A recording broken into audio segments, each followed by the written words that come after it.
una parte que no logro entender, el profe Quintana. Sí.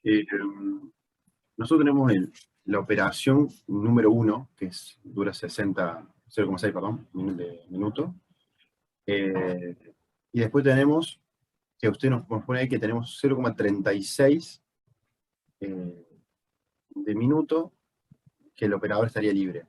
En realidad no estaría libre, sino que estaría volviendo a la unidad, a la operación 1, y en realidad lo que yo tengo de diferencia, y le puedo dar un poquito más de carga al empleador, creo que usted me va a refutar esta pregunta, pero no logro entender por qué.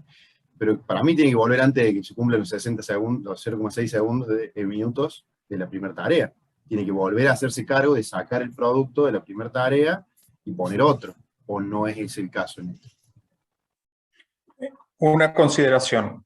Recordemos que este tiempo en manual es el tiempo total neto, es el tiempo neto básicamente, de carga y descarga, ¿sí? Es una sumatoria, ¿sí?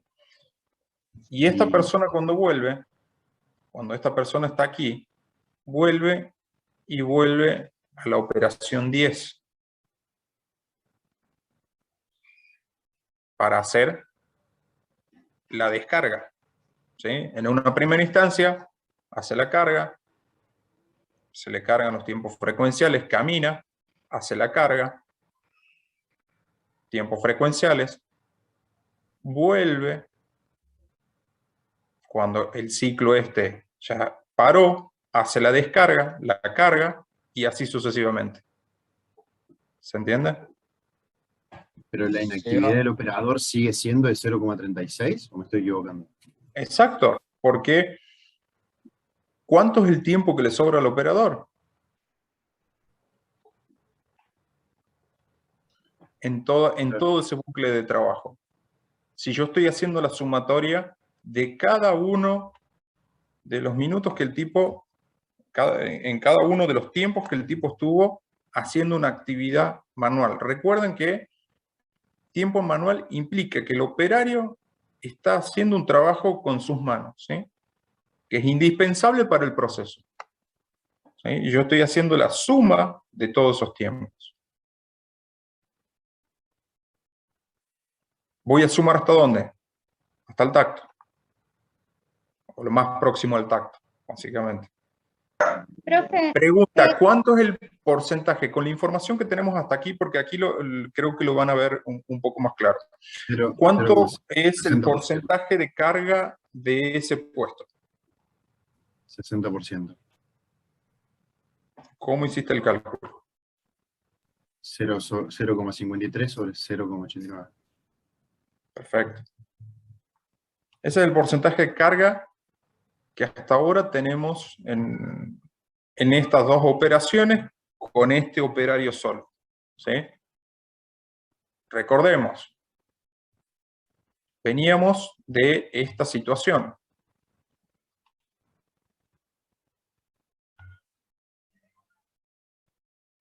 Un operario en la 10, otro operario en la 20, otro en la 30. Ya pudimos deducir que para la 10 y la 20, con un operario al 60%, podemos hacer la tarea, ¿sí? ¿Cumplimos con el objetivo de optimización de mano de obra? Sí. ¿Podemos seguir dándole carga a ese operario? Sí. eso es lo que quería preguntar, porque yo hice la operación 30 y me daba 0,88 y el tiempo tacto de 0,89. Perdón, yo no sé si es mi conexión o la tuya, no te pude escuchar bien. Está bien. Eso le iba a preguntar, que a mí, sí, como todos los perros. A mí me daba, con la operación 30 me da 0,88. Y el tiempo tacto es 0,89. Si le cargamos esta operación, va a ser mayor el tiempo. Y el tiempo de traslado del puesto 3 al puesto 10 cambia también. Ahí hay un detalle, ya lo vamos a ver. Bien. ¿Por qué? Porque a medida que yo voy haciendo la eficiencia de el uso racional y el aprovechamiento masivo de la mano de obra, vamos a tener que hacer algunas consideraciones en el layout, ¿sí? Ya lo vamos a ver. Porque también cuando hago un ciclado de máquinas, estoy de alguna manera tocando la distribución física del trabajo. La distribución de planta, de cómo acomodo las máquinas, para poder justamente optimizar estas velocidades y estos espacios de traslado. Ya lo vamos a ver, ¿sí? Entonces, bueno, la conclusión. Tenemos el 59.6% de porcentaje de carga y, como dijo Martín, podemos ir en la realidad podemos ir hasta un 85%.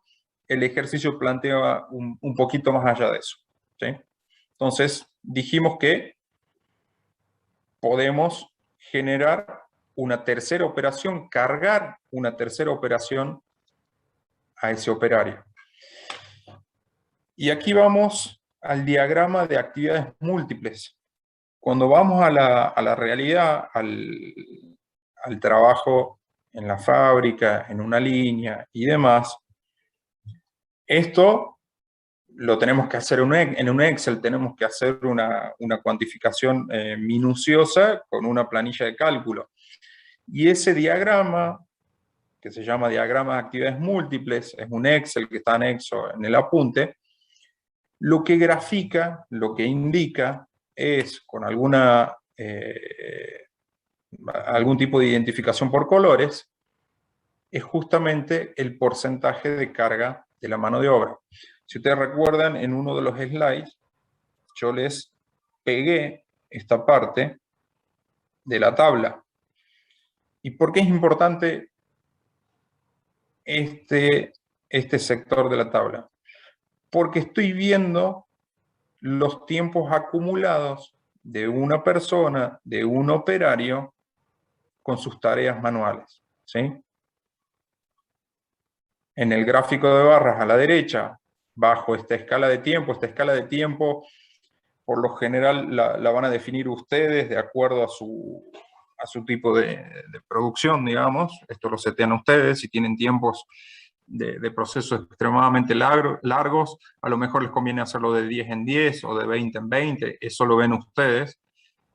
Y lo que indica en amarillo visualmente es la carga del operario 1 para la operación 10, la operación 20 y la operación 30. ¿Sí? Haciendo la misma tarea, la misma actividad que hice con la 10 y la 20, le agrego la operación 30. ¿Se entiende? Sí, profe. Sí, profe. Y ahí llega al 90% de porcentaje de carga. Exactamente, estoy en el orden, bueno, 89,9%. Estoy excedido en la vida práctica, como dice Martín, en un 4%, y eso seguramente tendré que hacer algunos ajustes, buscar otra operación. Hay miles no miles, hay muchas maneras de agrupar las máquinas, porque yo me pregunto, ¿por qué no agrupo 1 y 2? Como la tercera me queda muy excedida, no agrupo 3 y 4, por ejemplo. O sea, este es un modo gráfico, un modo visual de analizar el porcentaje de carga de los puestos de trabajo, y también me da una noción de factibilidad. ¿Es posible o no es posible? ¿Sí? Lo puedo hacer en papel primero, lo veo con el equipo de trabajo, analizo todas las condiciones de contexto, lo que decíamos recién. Sí, ok, le podemos dar 89%, porque en definitiva la operación 10, 20 y 30 tienen setup muy parecidos, tiempos frecuenciales muy parecidos, la característica de máquinas es muy parecida, entonces me arriesgo a tener un 4% más. No lo podría hacer con la 30 y 40 porque tengo condiciones de contexto diferentes, tiempos de setup distintos, tiempos frecuenciales muy, muy diferentes, cambios de herramientas muy largos. Esa particularidad de cada uno de los procesos, de cada una de las máquinas, de cada una de las condiciones de contexto, se ven en el terreno. ¿Y cómo la ves en el terreno? De una manera visual, antes de hacer la implementación. Así, diagrama de actividades múltiples. ¿Alguna duda, consulta con este diagrama?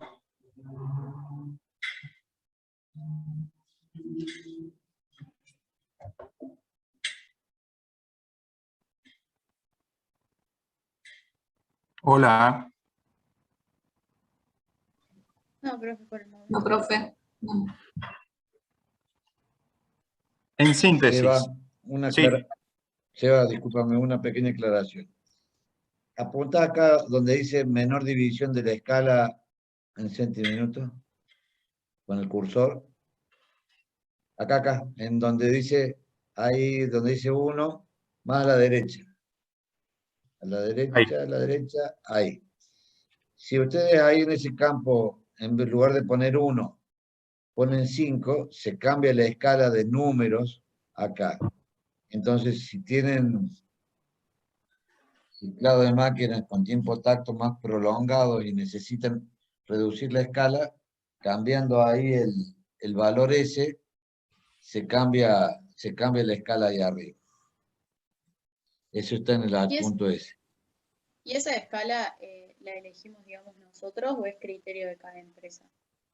No, lo eligen ustedes, lo elige el que está haciendo el diagrama de actividades múltiples. El diagrama de actividades múltiples es una representación gráfica de cómo se carga un puesto de trabajo en un ciclo de máquina. Entonces, la escala de trabajo lo van a adecuar de acuerdo al tiempo de tacto. Supongamos que tuviéramos 1 minuto y medio de tiempo de tacto, no podríamos usar esta escala. ¿Sí? Claro, sí. Tendríamos que usar una escala más grande. Tendríamos que cambiar la escala, nada más. ¿Sí? Perfecto. Como les mencionaba recién, ¿cumplimos con el objetivo? Sí, hicimos un uso racional de la mano de obra. Antes teníamos 3 operarios para 3 puestos diferentes y ahora tengo uno solo con un porcentaje de carga del 89,9 que me está manejando 3 máquinas. Si ustedes fuesen ingenieros de proceso y un poco en línea con la pregunta que hicieron recién, este layout solo para este puesto de trabajo, ¿es la condición ideal?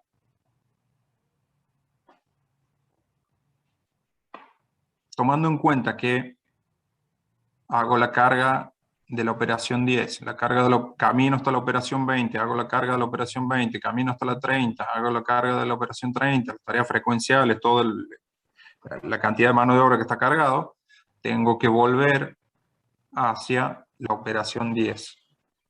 Para mí no, porque el tiempo de traslado de la operación 30 a la 10 va a ser mayor. Exacto. Exacto. Se podrían ubicar de frente, por ejemplo, no sé, 10 y 20 o 30 y 20, para no recorrer de una punta a la otra. Pienso. Y la 30 se pondría enfrente de la 10 para que solamente se dé vuelta y Claro. no tenga. O sea, vos decís en forma de como una C o como una U, sería Claro, una U como una invertida. L. Una D, digamos. ¿No? Como rodearlo al operador, digamos, en la máquina 10, 20 y 30. Sí. Exacto. Es muy importante, parece una pavada, pero si yo tengo un tiempo de traslado de la 10 a la 20 de 004, de la 20 a la 30 de 004, cuando vuelvo a la 10 se duplica. Y también de alguna manera le estoy, vuelvo a los conceptos originales de estudio del trabajo, eficiencia de la mano de obra. No hay nada peor que un operario esté caminando, porque básicamente no está aportando lo suyo a la tarea en sí misma, ¿sí? Entonces, normalmente, y en términos generales siempre, se trata de colocar y de modificar el layout para que todas las máquinas queden equidistantes, ¿sí? Y poder tener esos tiempos de traslado que sean coherentes y constantes en todos los traslados. Obviamente, el 1, si esta persona es el 1, va a tener realmente muy poco tiempo para estar en esa situación que está la imagen. De la misma manera, con la misma metodología, con el mismo modo de análisis, lo hago para todas las operaciones, ¿sí? ¿Qué puede pasar? En la práctica, ¿qué pasa? Que por lo general elegimos una mala estrategia de hacer una distribución de máquinas que cubran el mayor porcentaje de carga. Erramos, por lo general, cuando no tenemos experiencia, y muchas veces a nosotros nos pasa, si estamos un poco desactualizados de hacer este tipo de ejercicios, este tipo de prácticas, la primera propuesta de ciclado de máquina vamos a tener un porcentaje de carga muy bajo en todas las células de trabajo, ¿sí? Entonces, es conveniente jugar con el diagrama de actividades múltiples, hacer muchos de ellos, y hasta inclusive varias propuestas del layout, justamente para obtener la mejor versión de todas. ¿Qué se busca? ¿Cuál es el objetivo fundamental? Que todos los puestos, todos los operarios estén cargados al 85%. Hay veces que se puede, hay veces que no. Pero en términos generales lo que buscamos es eso. ¿Alguna duda hasta ahí?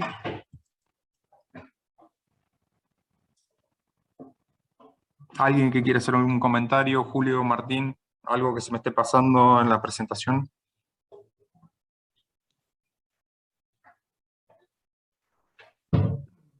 Profe, tengo una pregunta. Sí. ¿Cómo sería en el diagrama de tareas múltiples cuando con varios operarios, o sea, hace una por operario? No hago una por operarios. Es un diagrama de actividades múltiples y yo voy viendo el porcentaje de carga de un operario hasta que se me cumple mi tacto. ¿Sí? Claro. Vamos a suponer O sea, que es un diagrama de actividad múltiple por cada puesto de trabajo. ¿Sí? Ah, bien. Porque ahí vas a tener el porcentaje de carga en ese diagrama de actividades múltiples para cada puesto de trabajo. Sí, a eso me refería. Perdón. Profe. O sea, una pregunta. Digamos, las 3 operaciones conformarían un puesto. Eso es lo que está ahora diciendo. sí, ahora sí. Bien. Complementando lo que dice Martín, es un diagrama de actividades múltiples por cada puesto de trabajo ciclado, obviamente. ¿Sí? Perfecto. Pues, lo que antes era el puesto 1, en la condición inicial, digamos, donde estaba, en esta condición inicial, el puesto 1 era solamente este. ¿Sí? Ahora el puesto 1 es la 10, más la 20, más la 30. Con una configuración de layout optimizada, que es la 10, la 20 y la 30. Esto es el puesto 1. Yo tengo que tener un diagrama de actividades múltiples para este puesto de trabajo. ¿Sí? Pero dijo que no teníamos que llevarlo al límite recién. Entonces le quedaría la 10 y la 20 nomás. Sí, pero ahí ya entramos en la particularidad, ¿sí? Lo ideal es el 80%, como dijo Martín, en la práctica es el 85%, justamente por lo que mencionábamos recién, las condiciones de contexto, el tipo de máquinas, el tipo de producto. Nosotros aquí lo vemos como cuadraditos en un PowerPoint, pero cada uno de estos puestos de trabajo, cada una de estas máquinas, tiene un nombre específico, una capacidad de máquina específica, un tiempo de ciclo específico, tiempos de setup particulares, y no necesariamente son el 100% replicables a cada uno de los puestos de trabajo. Nosotros estamos viendo una condición lo más idealizada posible, ¿sí? Entonces, bajo esa condición, de alguna manera idealizada, que tengo muy pocas restricciones de contexto, lo llevo al 89%. Si estuviese en una condición de contexto mucho más compleja, busco que sea máximo el 85%. ¿Sí? Profe, a mí me queda una duda todavía. En la definición del puesto en sí, digamos, yo agarro, empiezo a cargar al operario, por así decirlo, de operaciones. Sí. Hasta que llego al porcentaje de carga de los porcentajes que estuvimos hablando, 85, 90%. Una vez que llegue a ese porcentaje, ahí digo, bueno, ahí conformo un puesto de trabajo. Ese sería el criterio de decir, bueno, conformo un puesto. Exactamente. En la práctica, ¿qué te va a pasar? Te va a pasar esto. Claro, va a quedar... Este es un puesto, este es el segundo puesto. O sea, en la práctica, cuando ustedes si tienen la oportunidad, no todos los trabajos prácticos tienen la oportunidad de hacer un ciclado de máquinas. Vas a hacer 2, 3, 4, 5, 10 alternativas, ¿sí? Y vas a buscar el mejor balance en cada uno de los puestos de trabajo. ¿Cuál va a ser el mejor balance? Aproximarte en todos los puestos de trabajo al 85% o 95%, dependiendo cuál sea tu target. ¿Sí? Ese target lo van a definir ustedes. ¿Se entiende eso? Lo que es la condición idealizada, y que cuando me pongo con el Excel, la información de los tiempos de proceso, los tiempos frecuenciales y demás, cuando empiezo a renegar el sistema, cuando empiezo a trabajar el sistema, van a aparecer estas particularidades. Entonces iré corriendo. Priorizo siempre un mayor porcentaje de carga en operaciones que son más simples, ¿sí? Y dejo un porcentaje de carga menor en operaciones o condiciones de contexto, de entorno, que son más complejas. Porque tengo un pulmón para poder administrar alguna contingencia que me pase, ¿sí? Si yo tengo una máquina que tiene un setup que es un infierno, porque es una máquina vieja, porque es muy difícil ponerla a punto, entonces prefiero tener un porcentaje de carga bajo. ¿Sí? ¿Se entiende el por qué? Sí, profe. Sí, se entiende. Gracias. Bueno, esto es un refuerzo en el concepto. Lo que venimos hablando desde el principio, asignar tareas específicas, definidas, claras, teniendo en cuenta las informaciones de entrada, mi proceso productivo, mis volúmenes a fabricar, para hacer un uso racional de la mano de obra. Racional de la mano de obra. Un poco el ejemplo que les ponía recién, cuando un compañero de ustedes preguntaba de las gamas de control. Yo hago un uso racional de la mano de obra bajo condiciones de procesos robustas, estables, que tengan las condiciones de seguridad, de ergonomía y de calidad. ¿Sí? ¿Para qué? Para tener un proceso fiabilizado, no tener un contratiempo por una mala definición, un mal análisis, cuando lanzo una producción en serie, un día de fabricación, por ejemplo.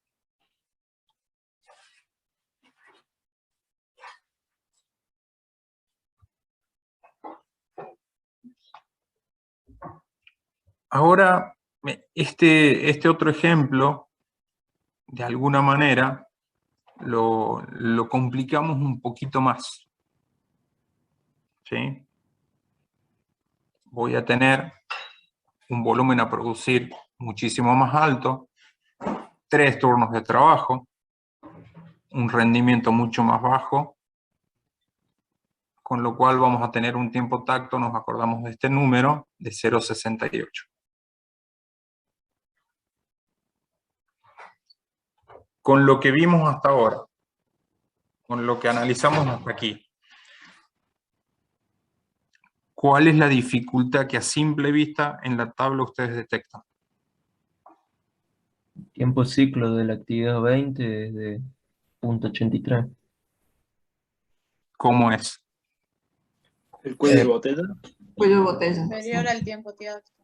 No solamente es el cuello de botella, sino que más. Es superior al tiempo tacto. Exacto. Entonces, ¿este proceso es factible, sí o no? Esta es mi línea.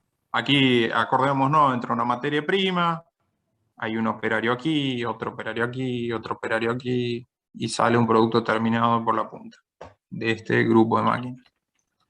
Yo con este esquema, con estas condiciones, con estos tiempos, ¿puedo fabricar? La respuesta es no.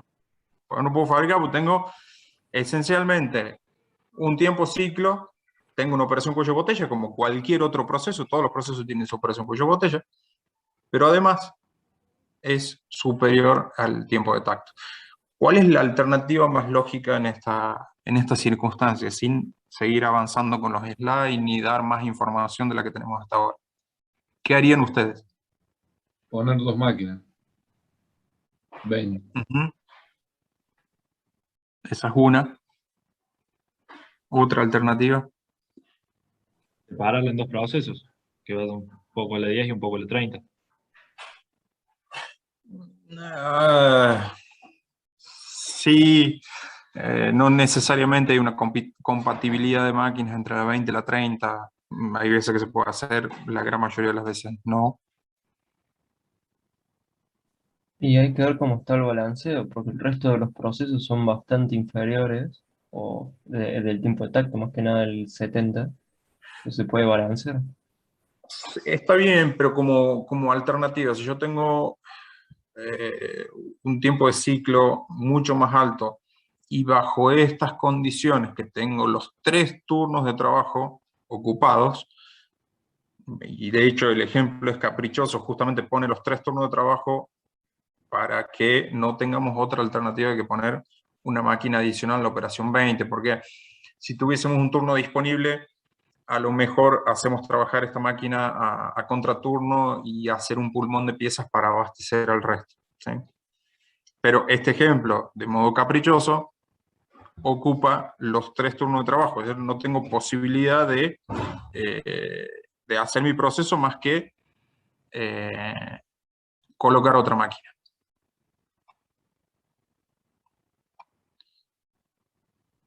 La alternativa es la 10, la 20, 2 operaciones 20 y la operación 30. ¿Sí? ¿Cómo quedaría mi diagrama de operaciones múltiples en este caso? De modo conceptual.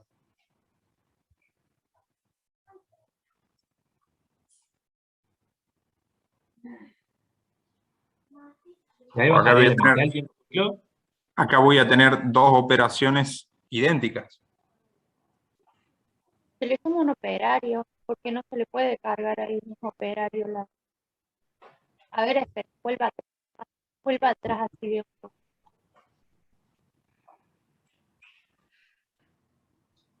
Y el tiempo de ciclo va a estar a la mitad. Sí. El tiempo de ciclo va a estar a la mitad. Va a ser el mucho tiempo más manual bajo. sobra también. ¿Cómo? Tiempo manual sobra, podría usar el mismo empleado en las 2 máquinas. Ay, sí, ¿qué estaba diciendo realmente? Tal vez hasta con la 10 en conjunto. Se entiende lo que dice el compañero, ¿no? Sí, me di cuenta yo. O sea, si yo sumo el tiempo de máquina más el tiempo manual, voy a tener el tiempo de ciclo. El tiempo de máquina ahora se va a ir a la mitad. El tiempo de mano de obra, en teoría, se va a ir al doble, pero me baja el tiempo de ciclo a la mitad. Entonces, el diagrama de actividades múltiples queda de esta manera. Y ahí, Martín, sí te pido un soporte para explicarlo de una manera como solamente vos sabés explicar este punto. Si es que está Martín todavía. Ya que estaba diciendo. Volvemos a la planilla, a la de los tiempos.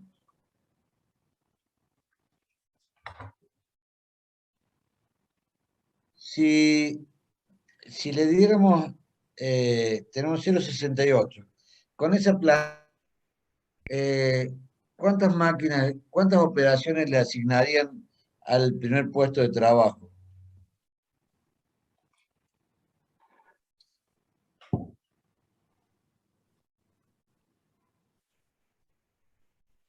Hola. No se entendió bien, profe, la pregunta. No Con la sé, ¿es planilla, corto?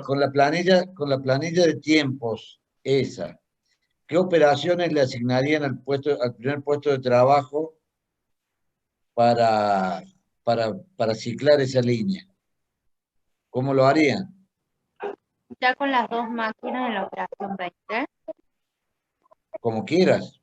Eso elegirlo como parezca. Supongamos que le das la operación 10, la operación 20 y la operación 30 a una sola persona. ¿Es factible o no? No, ¿Por qué no? digamos, superaría el tiempo tacto. La suma de Pero, los 3 tiempos ciclos.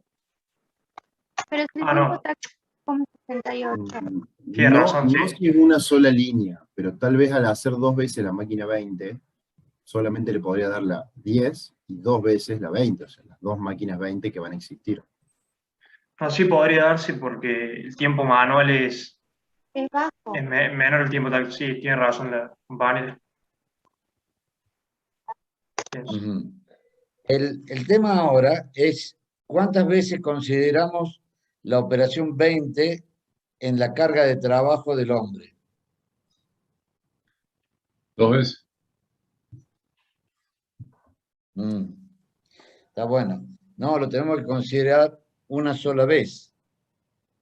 Y ahora lo vamos a ver en el diagrama de actividades múltiples. Avancemos al diagrama de actividades múltiples. Ahí. Acá en este diagrama de actividades múltiples, a propósito, se graficaron dos tiempos de tacto, ¿sí? Para poder entenderlo. En el primer tacto, supongamos que el hombre empieza trabajando en la operación 10, hace lo frecuencial de la operación 10, se desplaza a la operación 20A. Supongamos que la 20A es la operación 20 que está arriba, en un tacto. Y después de la 20A se traslada a la operación 30 y hace todas las tareas inherentes a la operación 30. Vuelve a la operación 10, donde lo vemos acá abajo, un poquito más abajo se va, vuelve a la operación 10, hace los trabajos inherentes en la 20B. ¿Por qué trabaja en la 20B? Porque la 20A todavía está trabajando a esta altura del trabajo que está haciendo el hombre, del ciclado. ¿Sí? Ustedes acá lo pueden ver gráficamente, de que la operación 20A todavía no terminó cuando el hombre empieza a trabajar en la 20B. Se traslada a la operación 30 y sigue trabajando y sigue trabajando. ¿Qué quiere decir? ¿Qué estamos viendo? Que lo que pasa es que en un tacto trabaja con la máquina 20A y en el otro tacto trabaja con la máquina 20B. ¿Por qué? Porque yo lo que tengo que lograr es un ciclo cada 0,68 minutos. Eso es lo que me está pidiendo el sistema de producción. Retrocedamos una filmina, Seba, por favor. Entonces, gráficamente, con el puntero, vos que tenés el puntero, tenemos, el hombre trabaja en la 10, trabaja en la 20 de arriba y trabaja en la 30, en la operación 30.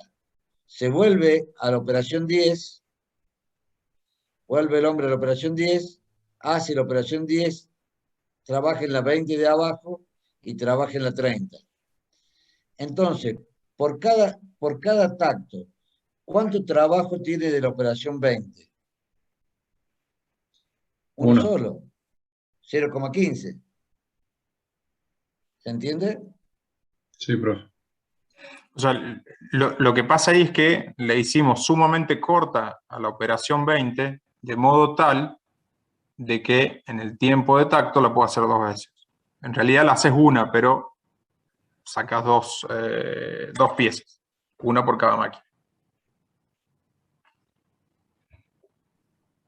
¿Sí o no? En un tacto sacás una pieza de la operación 20A y en el tacto siguiente sacás Una pieza de la una operación 20. pieza de la operación 20B. Lo que sí vas a tener que empezar la operación el operador número 1 va a tener que empezar como un ciclo antes que el resto de las máquinas. Porque la primera pieza no va a salir hasta dentro de 2 ciclos. Ese es un detalle. Y es una buena aclaración. Le deja uno de anoche. Siempre se hacen estos análisis a línea cargada, línea completa, tubo lleno. ¿Sí? El primer ciclo es un ciclo excepcional. El ciclo para cargar todo el sistema. ¿Ok? Está muy bien la aclaración que hizo el Seba ahí, porque, o sea, si lo pensamos que la línea está vacía, obviamente que el comportamiento de línea vacía para cargar la línea es distinto. Por eso la consideración se hace a tubo lleno, porque a las 4:18 o a las 12 de la noche, o cuando sea que bajo la llave de la línea queda cargada. Entonces, esas situaciones de línea vacía solamente se dan, qué sé yo, una vez cuando nos vamos de vacaciones que vaciamos la línea para que no queden piezas arriba de la línea. Pero después todo el año funciona a tubo lleno, como decía Sebastián.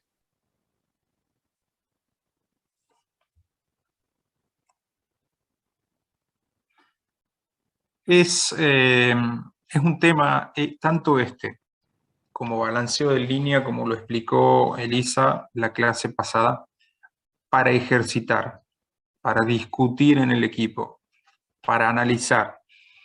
Es un tema que solamente lo van a tener claro y súper claro con práctica, ¿sí? Y con análisis. Este es el porcentaje de carga final para ese puesto de trabajo.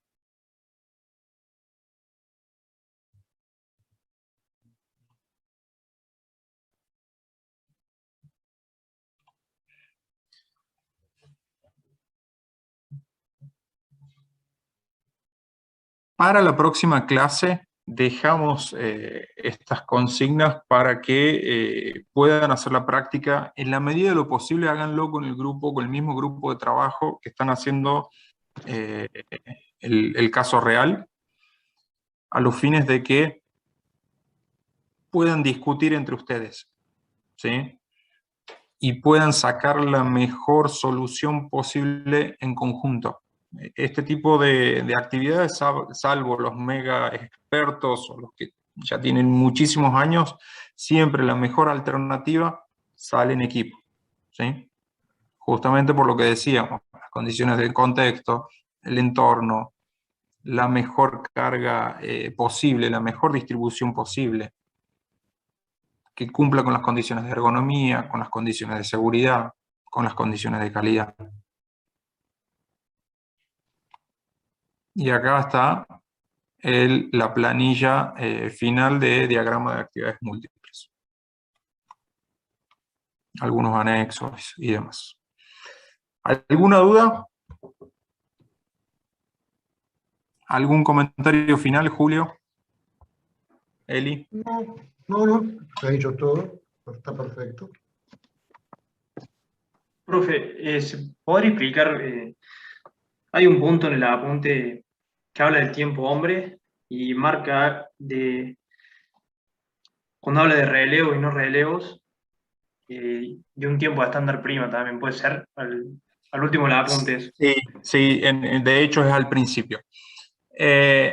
Los tiempos estándar son los tiempos de mano de obra, ¿sí? ¿Cómo sale el tiempo estándar? Tiempos suplementarios personales dependientes de la tarea más los independientes de la tarea. Hasta ahí está claro. Sí, sí. Si por caso nosotros tenemos dentro de nuestro sistema productivo un relevo, ¿qué tiempo debería retirarle a mi tiempo de mano de obra? ¿Qué elemento debería sacarle? El independiente de la tarea. Exacto. Entonces mi tiempo estándar va a ser mi tiempo estándar prima. ¿Por qué? Porque el tiempo independiente de la tarea me lo va a cubrir el relevo. Es decir, mi proceso va a estar funcionando todo el turno de trabajo y las personas van a tener su tiempo de descanso independiente de la tarea bajo la cobertura de un relevo. Por eso es que hace esa aclaración el apunte. ¿Sí? No en todos los procesos pasa. Cuando tenemos un alto volumen, una alta demanda, sí. Cuando el volumen quizás un poco más bajo, no tanto. Pero permitime aclarar ahí, porque tal vez no esté muy familiarizado con el término relevo, ¿sí? Una persona que hace relevo en los sistemas productivos, cuando se asignan los puestos de trabajo, y recordemos cuando decimos puesto de trabajo, estamos hablando de la cabecita de la persona que va a estar en ese puesto, ¿sí? Entonces, un puesto, una persona. El relevo es una persona que está sumamente entrenada, es normalmente quien más preparado está y conoce a más de un puesto de trabajo, se sabe hacer más de un puesto de trabajo y cumple esa tarea de relevar a sus compañeros para todas las cuestiones que son independientes a la tarea, ¿sí? Entonces, si por alguno de los motivos que son independientes de la tarea, el titular del puesto tiene que dejar el puesto de trabajo, el cubra ausente o la persona que va a hacer los relevos va a ir a cubrir ese puesto porque tiene la destreza para hacerlo, ¿sí? Entonces es una persona sumamente preparada, lo pueden escuchar como cubre relevo, cubre ausentista. En la fábrica se habla en ese término, que está qué porcentaje de cubre ausentista tenés. Entonces es una persona sumamente entrenada y preparada que por lo general conoce todos los puestos de su línea de trabajo, de su sector. Esto va tanto para balanceo, como vimos recién, o como para ciclado, ¿sí? Que para balanceo o para ciclado existen estos puestos, ¿sí? Entonces, adicionalmente, si te pones, Seba, uno de los ejercicios que veíamos, todas las cabecitas de las personas, que normalmente se diagraman así como lo vieron ustedes diagramado ahí en esa filmina que estamos ahí. Ahí vemos que tenemos 4 personas que se simbolizan así como se ven allí. Normalmente el cubra ausente, o quien va a cubrir esos relevos, o ahí está diciendo Macarena que en realidad también se le dice el margen, o el cubre margen, conoce estos 4 puestos, ¿sí? Los conoce a los 4, a la perfección. Entonces puede realizar la tarea sin inconvenientes de cualquiera de esos 4 compañeros. Yo no sabía que se asignaba específicamente a una persona al relevo. Sí, se prepara de para, hecho, se lo prepara, digamos. Exacto, sí, por sí, lo como general, te digo, ya- es una de las personas Dale. más entrenadas que tiene en línea. No es, o sea, no es que cualquier persona... Claro, no sabía eso. Sí, se la prepara porque tiene que tener un nivel de conocimiento de los puestos que los pueda hacer. Entonces, por eso se lo va adquiriendo con el tiempo el conocimiento de todos los puestos de trabajo. Sí. Y también ahí un poco es para, aportando, es también lo que se veía en su momento al principio de año cuando vimos el tema de ausentismo, también tiene que ver con eso, ¿no? El número el número del margen, el número del cubre, va en función a la dotación que cada equipo tiene, y bueno, es para que también en casos de enfermedad o de lo que fuese que tenga, la línea tiene que andar, entonces hay alguien que tiene que cubrir esos puestos sí o sí. Claro, un comodín. Exacto. Tendría que ser Es un es un comodín. Y no comodín. tratar Este es como cuando es el de valedor. comodín, como en el 1. Saque 4 cartas. Porque, en definitiva, esas personas, ¿quién lo preparó? No lo preparó una universidad, en el mejor de los casos sí, pero en términos generales no. Lo preparó el tiempo, la experiencia, el haber hecho muchas macanas en esta línea, con lo cual tiene un conocimiento fino, como decía Eli y nuestra colega alumna de Renault, tiene un conocimiento muy fino de todo el proceso. Es una persona, les diría, indispensable dentro de la fábrica. Imagínense en estos tiempos de COVID lo imprescindible que se volvieron estas personas, ¿no? O sea, en donde amanecíamos todos los días con un nivel de ausentismo muy alto, y aparte el nivel de ausentismo iba variando, no era siempre por igual, no tampoco estaba bajo los estándares ni los números por los cuales estaban calculados estas cantidades de personas. Entonces, personas que tienen este gran nivel de conocimiento se volvían más valiosas de lo que normalmente son de valiosos. Y todos somos valiosos en alguna compañía, pero estas personas en el contexto COVID, créanme que valían de triple por tener la facilidad de poder hacer cualquier puesto de trabajo. Rodado en que no se enfermen los cubre puestos.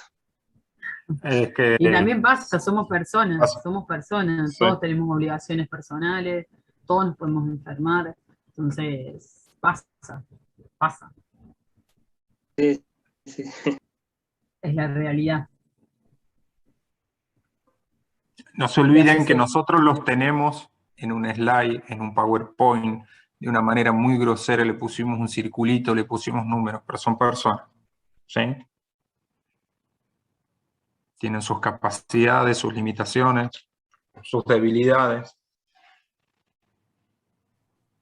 Cuando hagan un proceso, nunca se olviden de eso que es fundamental. Todo esto que está muy bien en una presentación, son personas tal cual e igual a todos los que estamos aquí reunidos. ¿Alguna duda más? ¿Algún comentario más?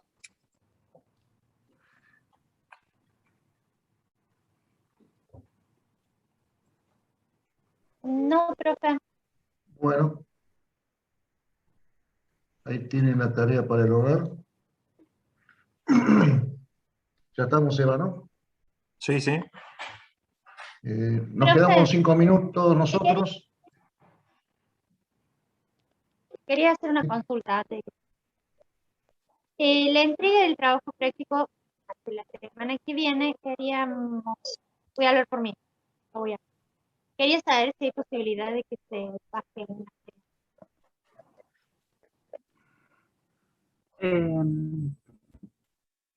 Estamos muy condicionados ya con los tiempos, miren las caras de todos, miren todos, se despertaron de golpe. Estamos muy condicionados con los tiempos. Mirá cómo miro. No, y aparte de están todos atentos ahora, se despertaron todos. Estamos muy condicionados con los tiempos. Créanme que mientras más pase, peor va a ser, porque ustedes más parciales van a tener.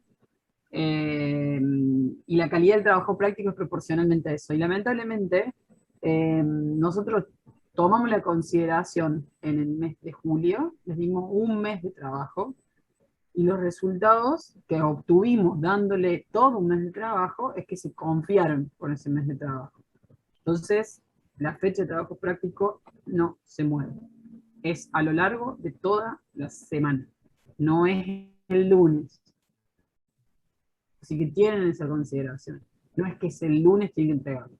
Es a lo largo de toda la semana. ¿Sí?